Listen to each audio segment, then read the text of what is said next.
Welcome to Corner Coffee with Cricket. This is part 4 of my podcast for my new book, When Life Changed, I Fought Back. This part of the book talks about the diagnosis to the immunotherapy study. The biggest thing I discovered in all of this was I had to be my own advocate. I have no one to help me wade through the mountains of information. I'm turning it over to Dean and Diana to help with the in-depth discussion. Usually when we talk about seeking out expert advice, there's this underlying expectation of profound relief. Oh, sure. Yeah. Like, think about taking your car to a mechanic. The engine is making this absolutely terrifying grinding noise. You pull into the shop, you hand over the keys, and the mechanic just points under the hood and says, there's the problem, I'll take care of it. Right. It's a very clean transaction. I mean, you outsource the problem to someone with specific knowledge, and in return, you get to just offload all your anxiety. Exactly. You hand over control, and it's comforting. We are deeply conditioned to believe that the people with the advanced degrees, the people in the white coats, they just have all the answers. Mm-hmm. And our only job in that transaction is to simply comply. Right. But then you step into the world of a major health crisis, and suddenly that transactional relief completely evaporates. Yeah, it really does. You're looking at a landscape where the experts hold all the cards, but handing over your keys doesn't feel safe anymore. It actually feels terrifying. Because it becomes the absolute definition of a total loss of personal agency. I mean, the stakes are no longer a broken serpentine belt, right? No. The stakes are your life, your body, and your future. And that brings us to the fundamental human question we are tackling today. What do you do when your life completely spirals out of your control and the experts are the ones running the show? It's a huge question. Welcome to the deep dive. Today, we have a really powerful set of sources in front of us. We're looking at excerpts from chapters 6 and 7 of Cricket Fox's book, When Life Changed, I Fought Back. Which is such an incredible read. It really is. You probably know her from Corner Coffee with Cricket, but today we are looking at a very, very different side of her story. Yeah, her journey through the medical-industrial complex is it's truly remarkable to dissect. So the mission for today's deep dive is to track Cricket's profound evolution. We're going to watch her go from a terrified, passive patient to this fierce medical self-advocate. Right, we want to extract those universal lessons on resilience. Yes, the power of routine and how you claim agency in the face of utter chaos. And I want to say this directly to you listening. Even if you aren't navigating a health crisis right now, Cricket's strategies for managing overwhelming systems and terrifying unknowns are a masterclass for any massive life challenge. Absolutely. The medical system is just the crucible here. Like the lessons on human psychology, boundary setting, and confronting the unknown, they apply whether you're dealing with a corporate restructuring, a legal battle, or just any scenario where you feel small and the system feels impossibly large. So true. So let's start right at the beginning of her active battle. Cricket is thrust into this highly clinical world, and she almost immediately hits a wall with her first oncologist. Right. She writes that while the doctor was perfectly competent, she didn't feel like she was truly being listened to as a human being. Cricket actually describes herself as standing at the edge of a dark forest she didn't understand. Just not sure which way to turn. Exactly. That imagery of the forest is incredibly potent.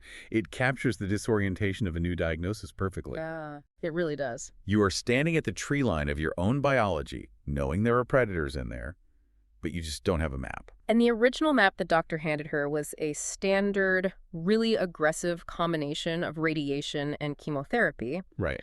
But Cricket had been doing her own research into the long-term effects of radiation. She felt there was just too much negativity surrounding the collateral damage it could cause to her surrounding tissue. Yeah, the side effects can be brutal. Her gut told her it might actually do more harm than good in her specific case. So she outright refused the radiation. Wow. She planted her feet and forced a compromise. She said they would start with 4 rounds of chemotherapy, and she would only commit to the final 2 rounds if the clinical data actually demanded it. To understand the magnitude of that decision, you really have to look at the psychological shift taking place there. Oh, absolutely. She's moving from being a passive patient, and by the way, that word literally stems from the Latin for one who suffers, to an active participant. Right. Refusing the radiation wasn't just a medical calculation. It was fundamentally about setting a boundary. When she's standing at the edge of that metaphorical dark forest, planting her feet and saying no to a terrifying, authoritative treatment plan is how she finds her initial footing. Okay, let's unpack this, because it's a brilliant move. To me, a standard medical protocol is kind of like a one-size-fits-all factory suit. Oh, I like that comparison. Right. It comes off the assembly line, and it might technically cover you, but it's rigid. It doesn't take your specific lifestyle, your values, or your risk tolerance into account. No, not at all. What Cricket did was look at that factory suit and say, no, I am going to force the doctor, to alter this to actually fit me. What's fascinating here is that she proves to herself that her voice still mattered in a room full of medical degrees, and that reclaimed agency really carried over into the physical realities of her treatment. Right, because taking control of the treatment plan is one thing, but your body still reacts to the poison. Her hair started falling out aggressively from the chemo, and instead of just letting this traumatic physical change happen to her, she took control of the timeline. The shedding became too much to bear, so she literally handed her husband, Phil, the clippers, and told him to shave it all off right then and there. Because if she's going to lose her hair, she is going to decide exactly when and how it happens. Exactly. It's a preemptive strike against the disease's ability to dictate her reality. She then spent hours hunting for scarves, learning to upcycle old T-shirts into headwear, and became hyper-vigilant about sun protection. Layering sunscreen even under her wraps. Right? Yeah, exactly. But there's this beautiful, quiet turning point she describes. One day, she walked out of the house, realized she had forgotten her scarf, paused, and realized she was finally okay with it. That is so powerful because the scarf was physical protection from the sun, but more importantly, it was psychological armor. Oh, for sure. Walking out without it and realizing she was okay signifies a deep acceptance of her new reality. She's no longer hiding the battle from the world or even from herself. It's all about adapting to the reality in front of you. Like later, when her hair finally started coming back, but thinner, she adapted again. She used baby shampoo to treat her recovering scalp with kindness. It's a softer form of control. Yeah. But taking control in the safety of your own bathroom is a very different battle than maintaining that agency when you are physically strapped into a claustrophobic medical machine. Oh, absolutely. Cricket had to conquer the recurring nightmare of the physical treatments, specifically the CT scans. CT scans with contrast eye are highly clinical, incredibly impersonal environments. You are quite literally reduced to biological data being scanned by a machine. And to prepare, she mentions her stepson finding a YouTube video so she could pull back the curtain and know what to expect. She realized knowledge was becoming her best friend. But the physical reality was still tough. She writes about how much she hates the sticks getting the cannula inserted. Yeah.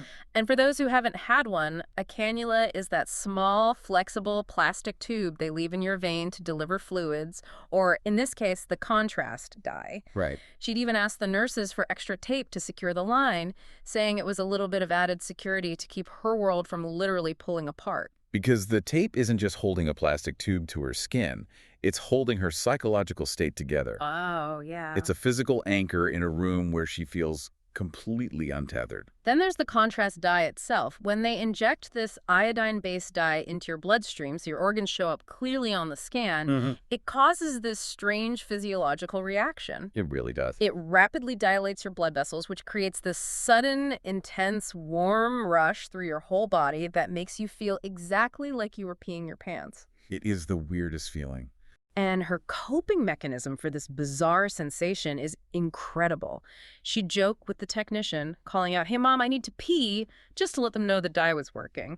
Using humor in a sterile environment like that is a brilliant survival tactic. Right. She is using a joke as a bridge to cross the gap between being a clinical object on a metal table and being a human being. It forces the technician behind the glass to actually see her humanity. Yeah, beyond the humor, she built a rigidly specific routine for these scans. It's almost militant. Okay, how so? Well, her glasses had to be left in the exact same spot where she took them off. Her phone had to be on silent in a designated corner. Wow. She'd ask for a pillow under her knees to protect her back and her left femur. She'd cover her eyes to block out the sterile room, playing music or favorite movie scenes in her head while the magnets whirred. Keeping her mind outside the machine while her body stayed still. Exactly. She even curated a specific metal-free scan day uniform, no underwire, no zippers, just so she could get in and out as fast as possible. That's smart. Oh, and she found it darkly funny when the standard crease scan paperwork asked if she might be pregnant, considering she had a hysterectomy 3 years prior. Yeah, that is a fascinating, intense level of curation. Wait, you need to pause you there and challenge this a bit. Okay, go for it. Because when I hear about this, demanding the glasses be in an exact spot, the specific uniform, the mental movies, it sounds almost irrational. From the outside, you might look at a patient doing this and think they're being overly demanding or fixating on pointless details. Is this extreme routine actually helping her medically, or is something else going on? I get why you'd ask that. But it's actually an entirely rational response to an irrational trauma, and your instinct to question it is exactly why this is so important to understand. Okay, tell me more. You have to look at how the human brain processes clinical environments. When you are strapped into a massive, loud medical machine, your primal brain is screaming that you are trapped and in danger. Right, your fight or flight kicks in. Exactly. Yeah. You have zero control over your cellular biology and zero control over the machine. Mm-hmm. What Cricket is doing with the glasses, the phone, the specific metal-free uniform, is constructing a safe psychological container. We call this coping architecture. Coping architecture. Yes. By controlling the tiny, seemingly insignificant variable she can actually touch, she builds a cognitive barrier against the impersonal, uncontrollable nature of her reality. Coping architecture. I love that term. And if you think about it, we all do this on a micro scale. Absolutely do. Think about how you might aggressively organize your desk, line up your pens, and clear your inbox right before diving into a massive, stressful work project. Right. You aren't actually doing the work yet, but you're creating a microdomain of absolute control to calm your nervous system before facing the chaos. Cricket is doing exactly that, just on the front lines of a life or death battle. Precisely. And it works so well that she even notes she slowly started getting brave enough to open her eyes and watch the countdown timer on the machine. Yeah, she was challenging herself to look a little longer every time. But just as she masters this routine, just as she builds this perfect coping architecture, the unpredictability of life completely shatters that illusion of safety. Yep. She experiences the return of what she calls the silent thief. There's a recurrence of the cancer. Yeah. Yeah. She was at the gynecology department at the Royal Adelaide Hospital for a routine checkup. She was starting to actually believe she might be cancer-free. And the doctor looks at her and explains that if the cancer were to return, the best possible spot for a recurrence would be at the top of the vaginal vault. Oof. I just want to zero in on the linguistics here, because the bedside manner is wild. Wow. How is a patient supposed to process the juxtaposition of the word best and the phrase, the cancer is back? It perfectly highlights how medical terminology often completely detaches from the human emotional experience. It really does. The doctor is speaking from a purely clinical anatomical standpoint, meaning this specific location is the easiest for a surgeon to access, monitor, or treat. But for the patient hearing it, there is no best version of cancer returning. It's an oxymoron that just induces absolute whiplash. And the emotional reality of that whiplash hits her shortly after.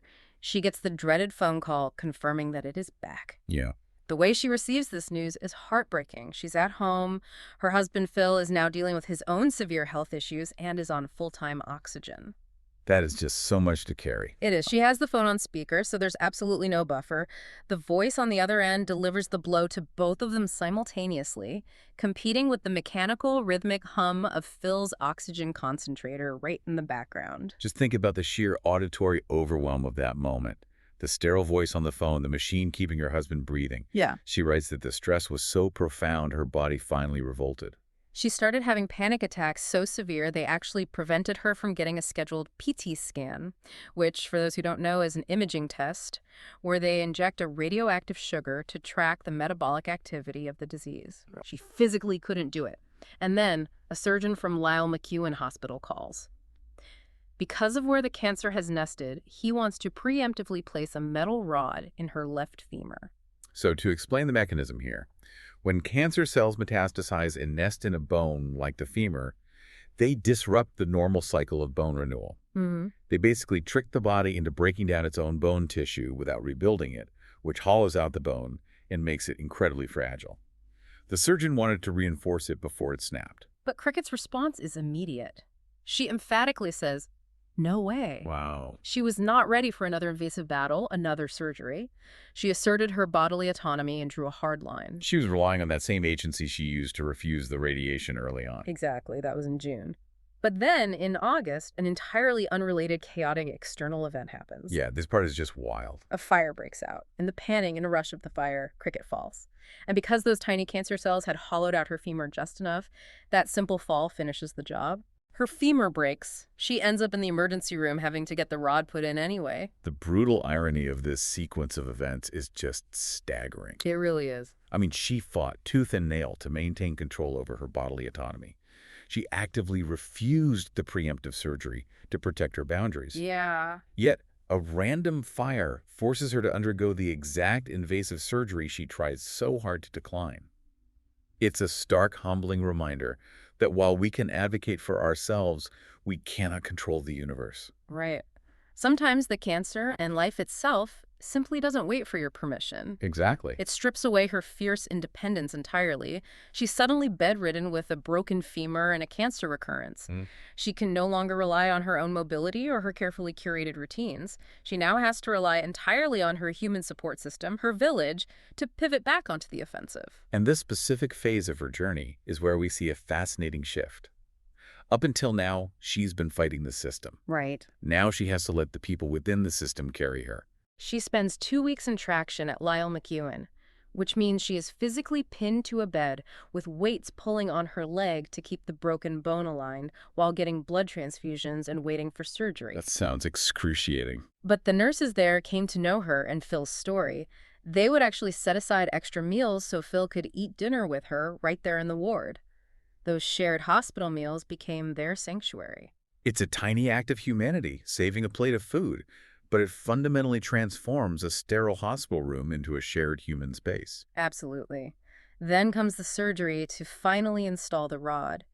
Because of her condition, she opts for a spinal block instead of general anesthesia. Yeah. This means they inject numbing medication into her spine, paralyzing and numbing her from the waist down, but she is completely awake. Wow, being awake for that. Yeah. She can hear the drills, the saws, the sheer physical force required to put a titanium rod into a bone. She's trying to stay calm by chatting with her anesthesiologist, a guy named Tony. But as the surgeon is closing the massive incision, the sheer physical pressure and the emotional weight of it all becomes too much. Tony looks at her and tells her he can knock her out completely for just 10 minutes if she needs it. And what does she do? She looks at him and says, "Tony, those 10 minutes." And he puts her under. You know, that brief exchange is profoundly important. That really is. We talk so much about self-advocacy as fighting the doctor, as demanding things. But sometimes true advocacy is knowing your own breaking point and having the courage to ask for grace. Right. Tony's flexibility gave her the exact relief she needed when her coping architecture finally crumbled. And from there, she goes to Modbury Hospital for rehab to learn how to walk again. But because she's been completely immobile in bed for so long, the blood pools in her legs and she develops a dangerous blood clot. Oh, it's just one thing after another. I know. This pins her to a bed on a constant intravenous drip for an entire weekend. It's a massive mental battle to be trapped again. Finally, by Sunday night, a highly intuitive nurse notices that Cricket has reached her absolute psychological limit. The nurse makes the call to take her off the drip. That's incredible. To fight the clot from home, Phil has to learn how to administer daily Clexane injections, which is a strong blood thinner, directly into her stomach. Wow. He'd pop up in the evenings, learning from the nursing staff, and then giving her the shots, turning her stomach into what she joked was a bruised dartboard. Phil stepping in to literally administer her medication is a testament to the reality of chronic illness. It is. The village isn't just the medical staff in the hospital. It's the family bearing the terrifying weight of medical procedures in their own living room. And just as she's finding her footing with this new normal, another hurdle, her longtime oncologist goes on maternity leave. Oh, no. Initially, Cricket panics. It feels like total abandonment right when she's most vulnerable. But in hindsight, this administrative change is the pivot that saves her. How so? It leads her to Dr. Quatra, who looks at her file and informs her she qualifies for an immunotherapy study. After a mountain of biopsies and paperwork, she is admitted to St. Andrew's Hospital. Wow, okay. She gets a second PICC line, which is a long, flexible FIV inserted into the arm that goes all the way right above the heart so they don't have to keep sticking her with needles for every treatment. She enters the cutting-edge world of cancer research, relying on her new trial minders, Kate and later Joe. Moving from standard chemotherapy to an experimental immunotherapy trial is a massive scientific and psychological transition. Okay, here's where it gets really interesting. Think about the mechanism here. Standard chemotherapy is essentially carpet bombing the body. Right. It kills everything. It attacks all fast-growing cells, which is why your hair falls out and your immune system crashes. But immunotherapy is entirely different. It's like being drafted into the medical special forces. I love that analogy. Instead of just poisoning everything, immunotherapy trains your body's own immune system, your own internal sniper cells, to recognize and attack only the cancer.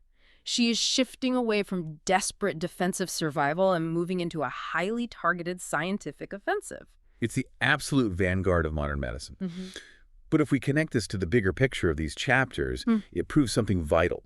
We tend to think of clinical trials, immunotherapy, and data as cold, hard science. Right. But Crickett's experience shows that this cutting-edge science completely relies on a foundation of human empathy to actually succeed. Wow. Yeah. Think about it. Tony, the anesthesiologist, giving her 10 minutes apiece.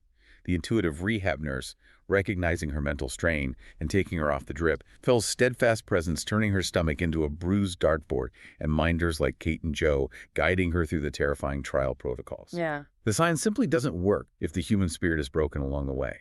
Empathy is the delivery system for the medicine. Empathy is the delivery system. I want everyone listening to really absorb that. So what does this all mean for you navigating your own life? Right. Let's distill this journey. We've watched Cricket Fox evolve from a terrified patient, standing at the edge of an unknown forest, pushing back against a factory suit chemo plan. We've seen her become a veteran who builds coping architecture to survive MRI machines, who survives a literal fire and a shattered femur, to finally stepping onto the front lines of cancer research, fighting back with everything modern science has to offer. The ultimate takeaway here is that true self-advocacy isn't a one-time confrontation. No. It's not just saying no to a plan once and then coasting to victory. It is an exhausting, ongoing daily negotiation with fear, with experts, and with life's absolute unpredictability. Right. It's about the wisdom to know when to rigidly fight the protocol and when to lean on your village and ask Tony for 10 minutes of sleep. It's knowing exactly when to hold the line and when to let yourself be held. Beautifully said. But I want to leave you with a final thought to mull over, something that builds on everything we've explored today. If extreme adversity, whether it's a terrifying diagnosis, a major personal loss, or a systemic life crisis, forces us to build such intricate protective routines. Right, like the uniform. Yeah, think of Cricket's strict scan day uniform, the emotional boundaries, the humor used as a shield. What happens to that armor when the battle is finally won? Oh, wow. Do we ever truly take off that armor in our minds? Or does it forever change how we walk through the world? When you finally get your keys back from the mechanic, do you ever really trust the engine again? That is the quiet, lingering aftermath of survival.